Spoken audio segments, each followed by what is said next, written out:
Hey music creators!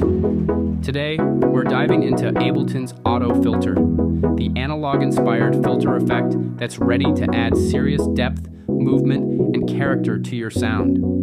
If you're aiming to elevate your mixes and bring a pro touch to your production, stay tuned.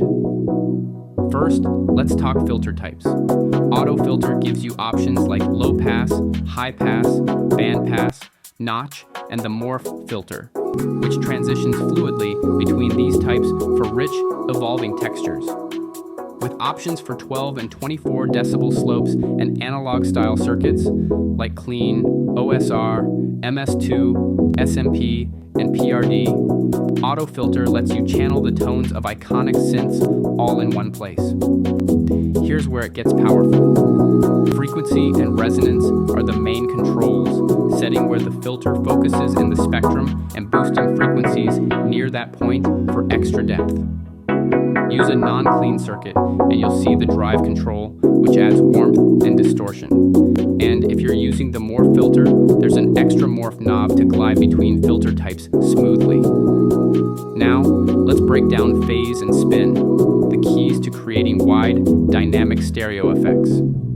Phase shifts the timing between the left and right LFOs. For example, if you set phase to 180 degrees, the left LFO peaks while the right LFO dips, creating a wider stereo effect as the sound oscillates across left and right channels. Spin adjusts the speed of each LFO slightly so they don't match up perfectly. This makes the left and right channels move at slightly different speeds, resulting in a complex, evolving stereo effect that fills out your mix beautifully. To really see this effect, I'll be using Ozone Imager to demonstrate.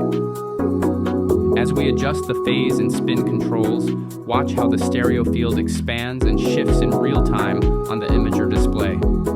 This is a great way to visualize the added width and movement in your sound, making it easier to fine-tune and hit just the right vibe. So there you have it. Ableton's Auto Filter is a powerhouse for adding rhythm, depth, and analog warmth to your soundscape.